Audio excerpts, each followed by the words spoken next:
ni gute nabona akazi nkava mu bushomeri? Ni gute nabona akazi ko gukora maze nkabasha kuva mu bushomeri?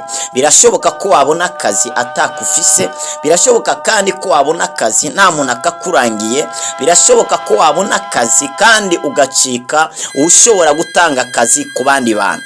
Ubushomeri ntabwo bubaho, ubushomeri buba mu bitekerezo by'abantu. Bibiliya tubwira neza ko ufise azahabwa kandi asesekarizwe, ariko udafise azakwakwa n'icyo yari afise maze bagihereze uwundi afise. Uko ubandanya uvuga ngo ntacyo mfise, utahura gatacyo ufise, niko uzisanga uri vide, niko uzisanga uri kurubaka igihome kikubuza kugira ikintu ugezeho. Ntacyo ufise ntacyo ushobora kwakira, ntacyo ufise nta n'icyo ushobora kugeraho. Hari ikintu ufise cyagugeza kucyo udafise. Reka kuvuga ngo nta kintu ushoboye, ari ikintu ushoboye abandi badashoboye. Urihariye, nta muntu musa, uratandukanye n'abandi, wikwigereranya n'abanaka. Oya, wewe uratandukanye n'abandi. Inzira yakijije naka wewe wayicamwo maze ntubashe gukira. Inzira Abisirayeli baciyemwo mu kiyaga bo bayiciyemwo ari amahoro, ariko Farawo ageza kuyicamwo n'ingabo ze. Murazi byababayeho ko bahise bapfira muri iyo nzira. Inzira abandi bakiriyemwo wewe wayipfiramo, inzira abandi batabariwemwo wewe wayiboneramo ibyago. Wica mu nzira abandi banyuzemo. Shaka inzira gwawe. Birashoboka ko wakwitoborora inzira yawe kandi ikiza ubuzima bwawe. Birashoboka abandi batageze wewe wabashaga kuhagera, ariko hagarika ibintu byo kwigereranya n'abandi. Birashoboka rero ko wabona akazi kandi ugacika umuntu atanga akazi ku bandi bantu. Turabaramukije mwese bakunzi b'ikiganiro, haracyariho ibyizigiro. Amahoro y'Imana nakomeze kubana namwe. Turabashimira cyane mwese mumaze gukanda subscribe cyangwa sabone kuri no channel yanyu ya Haracyariho Ibyizigiro TV. Nimba nawe ari irya mbere udukurikiranye kuri no channel ya Haracyariho Ibyizigiro TV, nagira ngo usabe ukande subscribe cyangwa sabone, ndagusabe kandi ukande like ari cyagufashije uze gucandika muri commentaire, wongere uprataje abandi sino nyigisho kugira ngo nabo babashe gushikirwa. Inyigisho yacu rero turiho cyangwa teme yacu turiho iravuga ngo ni gute nabona akazi nkava mu bushomeri. Iki ni igice cya kabiri. Twaravuze igice cya mbere twakivuzemo ibintu bitandukanye. Muri kino gice cya kabiri hari ibintu bitandatu bisigaye ntabashije kubabwira ko turiko tuvuga ku bintu 11. Tugiye kwiga inzira 11 wacamwo ukabona akazi ugashika kure. Zitanu twarazibabwiye mu gice cya mbere. Muri kino gice cya kabiri tugiye kugerageza kubabwira zino zitandatu wacamwo maze ukabasha kubona akazi. Ntabwo ngiye gusubira inyuma ndababwira izo nzira zitanu muri kino cigwa. Nimba utakurikiranye igice cya mbere no gusaba gusubira inyuma ukandika ni gute nabona akazi nkava mu bushomeri. Partie 1 ni gute nabona akazi nkava mu bushomeri. Urahita uyibona maze ukurikirane wumvirize uburyo wabonamo akazi maze ukabasha kuva mu bushomeri. Inzira ya gatanu ari nayo twarangirikiyeho mu gice cya mbere yaravuga ngo ushaka gukira indwara arayirata. Ushaka gukira indwara arayirata. Igihe cyose ufise indwara ukeneye kuyikira, iyo ndwara utegerezwa kuyibwira abantu, utegerezwa kuyirata, utegerezwa kuyivuga. Iyo ugiye kwa muganga barakubaza umerewe gute, wafashwe gute. Nubwo uwo mugwayi aba atagishoboye kuvuga, barabaza abantu bari ruhande ye canke bamuzanye bakababaza mbega uyu mugwayi yafashwe gute, byatangiye gute, kugira ngo abaganga babashe kuronka icyo bashobora kuzamukirako, guhagurukirako kugira ngo babashe gutabara uwo mugwayi. Iyo rero utababwiye biba ngombwa ko bitabaza ibipimo bafise. Ibyo nabyo bitwara umwanya muremure. Niko rero bimeze iyo umuntu adafise amakuru. Iyo umuntu canke atagize ikintu avuga biragorana kugira ngo umenye ikintu ashaka, ikintu akeneye. Twasomye ijambo muri Matayo nifuza no kugarukaho mu butumwa bwiza uko bwanditswe na Matayo ibice 7 umurongo w'7. Haravuga ngo musabe muzoronka, murondere muzoronka, muramutse muzokugururirwa. Ibi bintu bavuze bitatu ni ibintu twakagombye gukoreraho mu buzima bwa Kristo kandi byadufasha gutera imbere, byadufasha no kugera kure. akambere baravuze ngo musabe muzoronka, musabe. Aka kabiri bavuze ngo murondere. Aka gatatu bavuze ngo muramutse canke mudodore. Ibi rero nzabigarukaho hariya munsi muri bino bintu bitandatu ngiye kuvuga. Ndaza kwibanda kuri uyu murongo mpejeje gusoma. Bibiliya ni ijambo ry'Imana abantu benshi basanzwe bubakiyeho, abantu benshi basanzwe bizereramo. Niyo mpamvu nanje muri zino principe 11 ntabwo nagiye hanze ya Bibiliya cyane, ahubwo nibanze cyane muri Bibiliya. Twarasomye mu gitabo cy'Itanguriro ari ibice 3 umurongo wa 19. Baratubwira ngo uzarya ari uko ubize iyashu. Nta muntu akwiriye kurya atabize iyashu. Ubundi mukubira iyashu niho hava ibifungurwa, niho hava ugufungura. Habiri yashu umuntu yakoze, umuntu atafite ikintu cyo gukora nta yasha ashobora kubira. Umuntu wiryamira amasaha yose kabyuka ajya muri dushe bamuhamagara ku meza, biragoye kugira ngo abiri yashu. Bivyo biragoye. Kandi ibintu babiri yashu biragoye kugira ngo bitakaze. Abantu benshi bararonka ubutunzi basikiwe n'imiryango bahawe, ariko bikabananira kubijera kubera batazi valere yavyo, batigeze babibirira iyashu. Umuntu nubwo yagusiga mu mamiliyoni muri societe runaka, utigeze uyibirira iyashu cyangwa ugashaka kurya wicaye nubire iyashu, niwemere gukora ngo biri yashu, iyo societe izahomba, bizasubira inyuma. Kubera iki?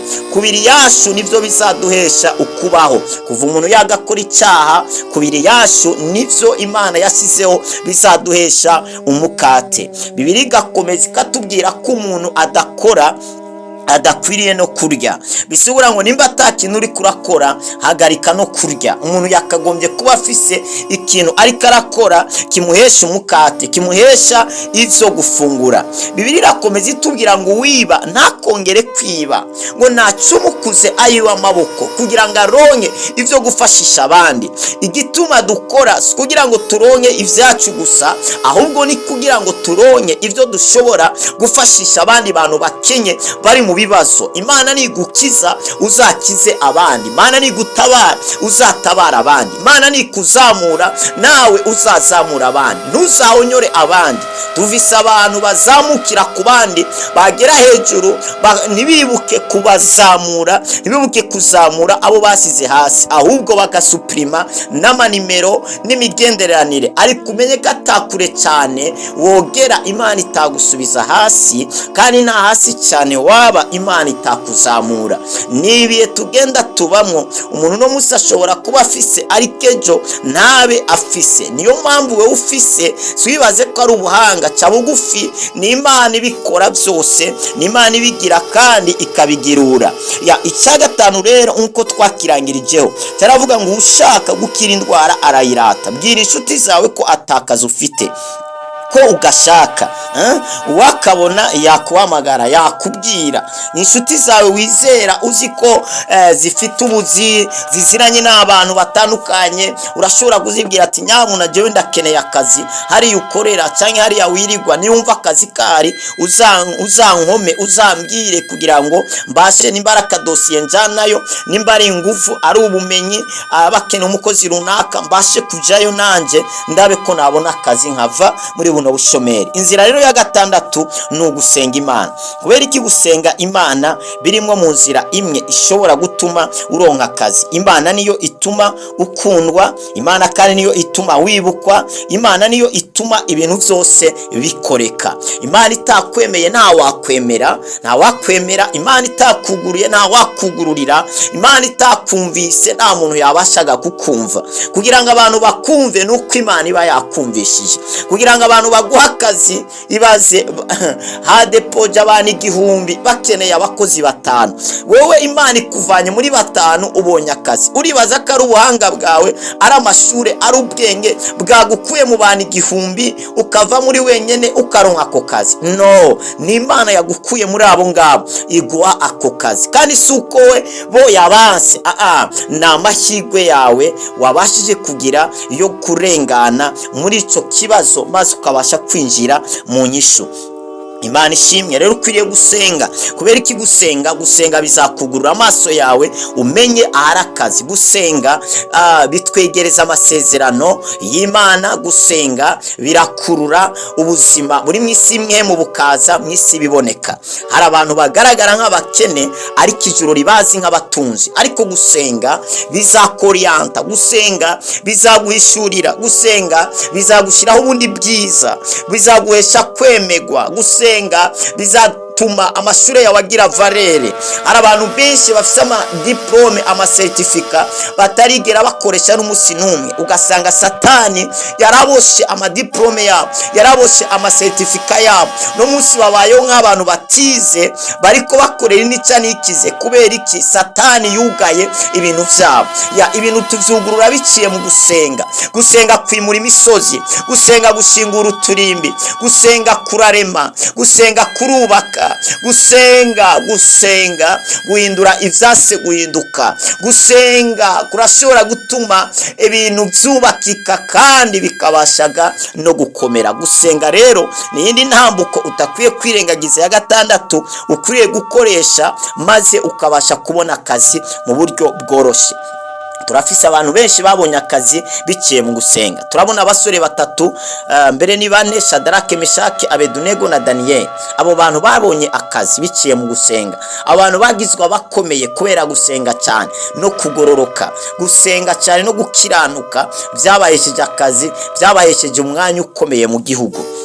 Nambuko ya karindwi nukurondera jya ahantu hatandukanye wumva ko hari akazi. Matayo 7:7 batubwiye ngo mugire murondere muzoronka. Iyi ntambuko rero ya karindwi nayo irakomeye. Abantu benshi bajya kurondera Imana, bakajya mu madini, bakajya ahantu hatandukanye.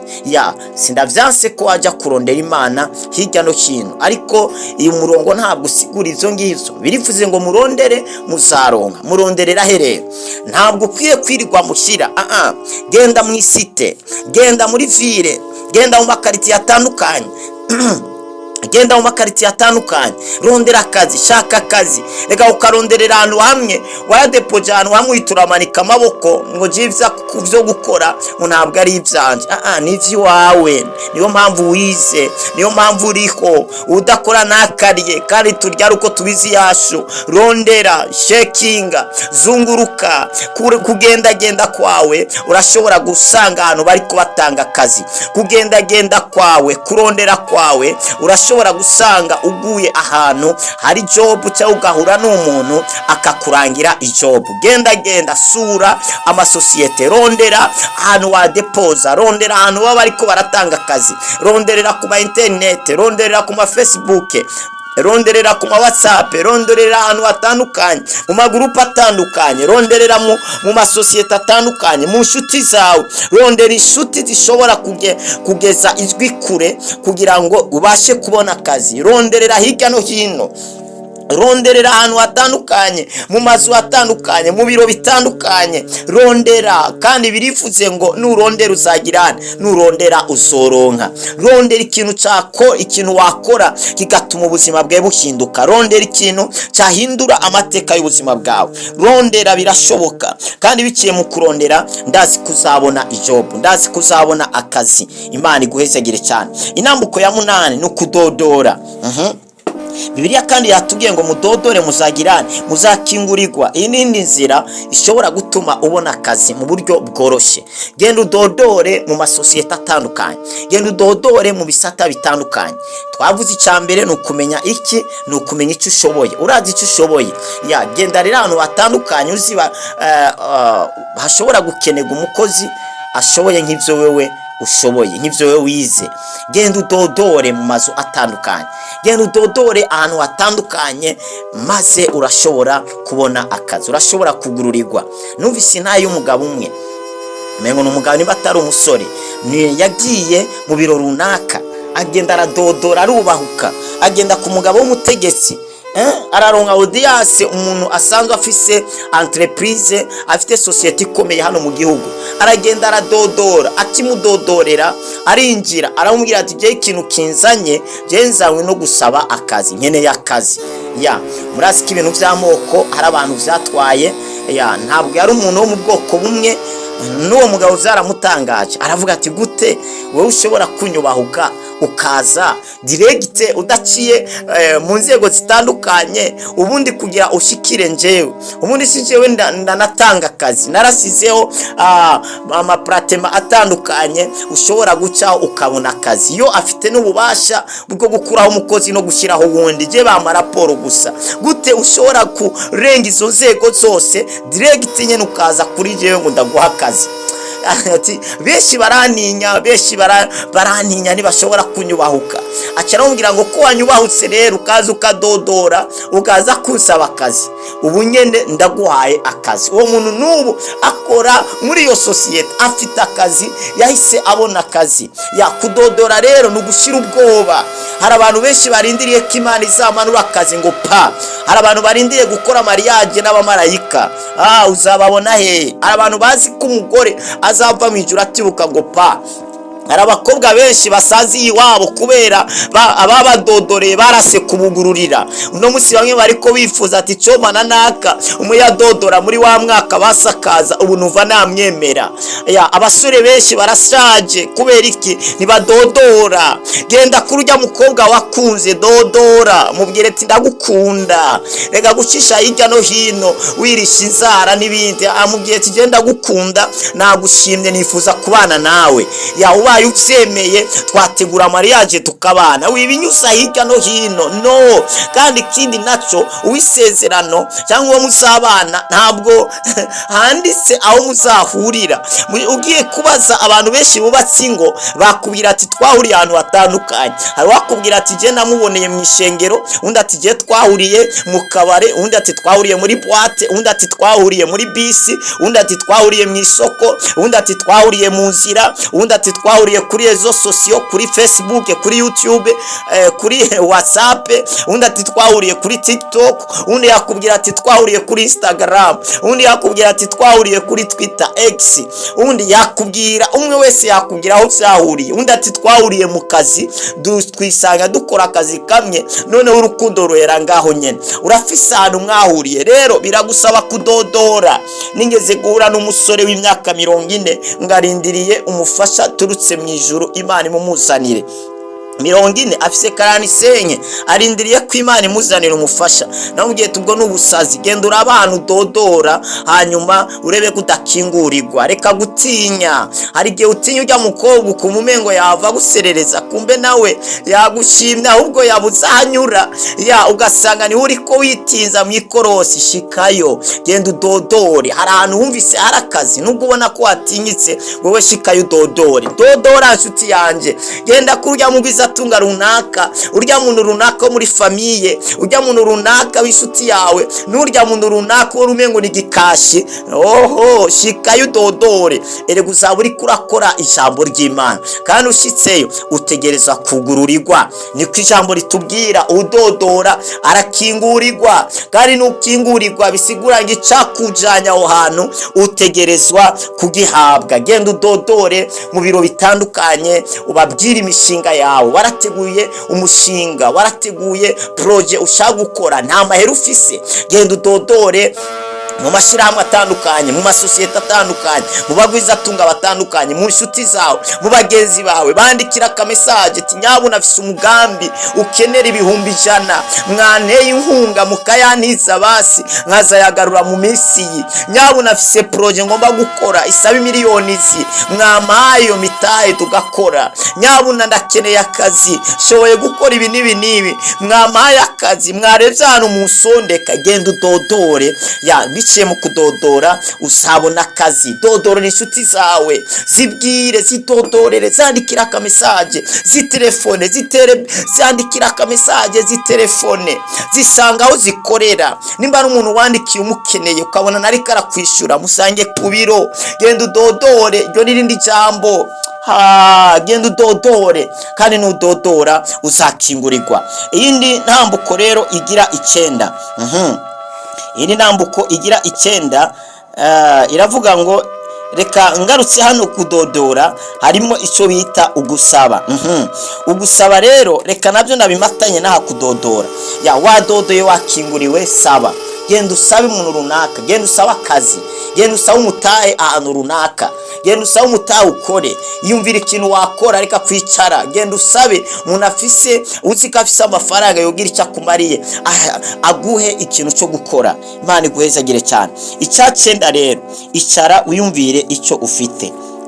Ikintu cya cyenda rero cyagufasha kubona akazi ni ukwicara ukiyumvira ikintu ufise wokoresha kikagugeza kucyo udafise. Hari ikintu ufise cyakugeza kucyo udafise. Imana yabadiye Mose ngo ufite iki? Umufakazi mukozi w'Imana aramubaza ngo niki ufise, amubwira ngo ufise utuvuta dukeya, amubwira tutwonyene twakwishurira ideni, mbega nawe ufite iki? Hari abantu benshi rero barondera akazi, barondera imitahe kandi imitahe bayifise. Ufise telefone y'Miliyoni 8 uri kurarondera umutahe miliyoni 2, wagurishije iyo telefone hanyuma ayasigaye ukayagura telefone yo gukoresha yumba amajana ngahe, hanyuma yasigaye ukayakoresha business. Urashobora gusanga hari ikintu ufise. Hari umuntu yigeze kuntakira ati nyabona sengera mbona akazi, ngiye kubona mbona yambaye isheneti zimbye ihagaze mu gaciro hafi ka 3 miliyoni. Cyane mubwira tuzi n'amakuru Imana yaraguhaye umutahe. Je ntabwo nakwirirwa senga ngusengera umutahe, Imana mbonye yarawuguhaye. Ati umutahe rero wewe uwambaye mwizosi, genda ushore iyo shenete, numara kuyishora hanyuma uyigurishe amafaranga avuyemo ugenda uyakoreshe, hanyuma nimba ukunda ishenete ugenda uguremo ya truwasa cyangwa ya senkisa wambare, ayasigaye uyakoreshe. Yarababaye ngo ni gift, ndamubwira ati ni gift mugabo ariko iyo gift ntuzi impamvu wayihawe. Uwundi muntu yigeze kunza afise telefone nziza y'amafaranga menshi yagaze mu gaciro hafi ka 1 miliyoni, ndamubwira ati umutahe nawe Imana yarawuguhaye, shora iyo telefone yawe umutahe urahari. Awundi muntu ushobora gusanga afise ibikweto birenga ijana ntabwo avyambarira rimwe, kimwe gishoye bamuha amafaranga agahita atangira business. Ugasanga hari ikintu ufise mu nzu cyakubera umutahe, ugasanga umuntu mu nzu yiwe uzuye ibiteleviziyo, uzuye ama laptop, uzuye iki, okwibaza ngo ni mu biro. Shora imwe utangure business. Hari ibintu byinshi usanga ufite byagufasha, ugasanga ahubwo uryamanye umutahe utabizi. Hambavu yaho biciye mu kwiyumvira urashobora gusanga hari ikindi kintu wakora biciye mu bwenge cyangwa mu maboko yawe, maze kikabasha kugirana, kikabasha kuzana impinduka mu buzima bwawe. Icara utekereze ikintu wakora, icara utekereze ikintu ufise, hanyuma utekereze ikintu wakora, hanyuma utekereze n'ibyagufasha kugira ngo ugire ahantu ugeze. Yes. Hanyuma inambuko ya 10 no kwikuramwo ubwenge. Intambuko ya 10 ishobora gufasha kuronka akazi no kwikuramo ubwenge. Vuga ati kwikuramo ubwenge. Kwikuramo ubwenge rero bigenda gute? Ufite ingufu wamesera abantu, nibikuremo ubwenge, wikuremo amashure wize. Petero aravuga ati mwami twakejeje ijoro ryose twabuza amafi, gute naterera urusenga ku manywa y'ihanga? Ubundi birabujije guterera urusenga ku murango, kubera iki? Nta mafi ashobora kuboneka, niko bimenyerewe. Ariko Petero yikuramo ubwenge, aravuga ati ibyo nize ndabikiza ruhande, ndakora ijambo ryawe. Abikoze bicaye mu vyariramo inyungu. Ikuramo ubwenge. Harabasa kubona nk'umusazi uri kuradandaza ifu, uri kurasemera ati zarengarenga bya bijumbo. Harabasa kubona nk'umuvwayo. Mugabo abo bantu banka kuruha kugira ngo bagire ikintu bagezeho, bazaruhishwa n'ubukene.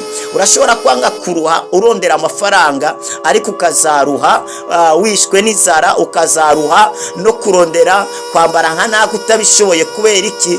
Byo warase gukora kugira ngo nawe ugere aho naka yageze. Ukwiriye kwikuramo ubwenge. Watwaza abantu imizigo, wagenda mu isoko ugahagarara, ubonye uriya muntu yurutse n'imodoka ukamutwaza utuntu, wagenda ku kibanza cy'umuntu runaka umubwira ati nyabuna mpazino muzu zawe ndafise abakiriye, zishire kuri stati, shira muri groupe runaka urimo yuguruye ari kijanye na business. Vuga ati ndagurisha impuzu akabe inaka, hanyuma umukiriya aje njyana ku kibanza nicagurire, mujyane kuri nya kibanza, mubwire wa muntu nyene ikibanza ati rero ikuntu tugiye kuvugana nuko no kuvuga umukiriya narenza go kuyo wambwiye ino muzo yawe igugwa nayiwanje akaramu katarengejeho namuzanye uraza kumaho ni igihumbi cyanye genda muvugane mubwire ati mimuzu sawa iyo ugurisha ngare kikikweto ugurisha ngare reka ngende ndondera isoko ndakuzanira ayawe. Abantu benshi ubona bariko barakora benshi nashaka kubwira gatamitaye yabo bafise benshi muri bo na mitaye yabo bafise baragenda bakabizera bakabaha ibintu maze bakabagarukanira amafaranga ku mugoroba. Benshi bafite ama restaurant benshi baragenda ku madepo bakabaha ibijumbo ibirayi imiceri amavuta bahejeje bakajana amafaranga bo bakajya yabo nabo bagasubiza ayandi. Ikura mu bwenge yumvira ikintu wakora tembereza ibintu runaka mwibarabara iye cyabugufi ikura mu bwenge shuti yanje. Icyacu binani mwari cyo dangirijeho kuba umwizigigwa. Benshi rero baratakaje akazi kubera batabaye abizigigwa. Ibi rero bizagufasha kubona akazi. Umuntu umwizigigwa ntabwo ashobora kubura akazi. Iyo bamwirukaye muri society iyindira murokireti yindira mwakira kavuga ati uyu muntu ntabwo twamwitesha uturazi ko ari umukozi mwiza turazi ko akora neza rero ntabwo twamwitesha uyu dutegerezwa kumufata ategerezwa kudukorera muri society yacu. Ni byiza rero kuba umwizigigwa mu byo uzaba uri kurakora byose ba umwizigigwa Imana iguhezegere cyane. Nuva norangiriza ngaho izo ni intambuko 11 zishobora kugufasha kubona akazi mu buryo bworoshe. Nuzikoreramo neza ndazi kutazabura akazi nuzicara uri gishomeri oya nibizabaho. Zino ntambuko 11 nuzikoreraho akazi kari imbere yawe. Ngiye kugusengera. Data ubwiza bukomeye ndasengeye umwene data yakurikiranye zino nyigisho ni gute nabona akazi nkava mu bushomeri. Ndasengera umuntu yumvishe zino ntambuko 11 ndatura ko harimo intambuko imwe igiye kumuhesha akazi. Ndatura abatagira akazi ko bagiye kubona akazi mu izina rya Yesu Kristo. Ndatura ka abantu bafise ikintu cyo gukora kiratera imbere ku yindi ntambuko yo hejuru cyane mu izina rya Yesu. Imiryango y'akazi iruguruka imiryango y'imitahe iruguruka ku buzima bwabo baratera imbere mu mpande zose bararuranirwa mu mpande zose barahezagirwa mu mpande zose umugisha wandiho urabana nabo ineza y'Imana iragaragara hejuru ubuzima bwabo mu izina ry'umwami Yesu amen. Imana iguhezagire cyane. Nagira nkwibutse gukanda sabone cyangwa subscribe kugira ngo igihe cyose dusizeho ivyigwa uzurabimenyeshwa ubu wa mbere ubikurikirana. Nongera ngusaba gukanda partage usangize abandi zino nyigisho. Nongera ngusaba gushira kuri stati ino link ya zino nyigisho kugira ngo inshuti zawe zishikirwe cyangwa uyipartage mu magroupe cyangwa ku nshuti yawe. Nongera kandi ngusaba inshuti yanje kwandika muri commentaire nawe ivyagufashije cyangwa indi nzira ya 12 cyangwa ni ya 13 mu yafasha umuntu kubona akazi urashobora kuyandika muri commentaire ishobora gufasha izindi nshuti. Imana igumugisha. Izi 11 ntabwo ari akarimbi sinahize akadomo karizo zishobora guhesha umuntu akazi oya hariho n'izindi nyinshi ariko nafatiye ku 11. Nawe nimba hari imwe Imana yaguhishuriye yandike muri commentaire ugenda usizeho like niba wakunze zino nyigisho kandi Imana igumugisha. Mwari kumwe n'intumwa y'Imana ndi wa Kristo Glory Shine. Mwakoze kudukurikirana muri umugisha w'amahanga menshi.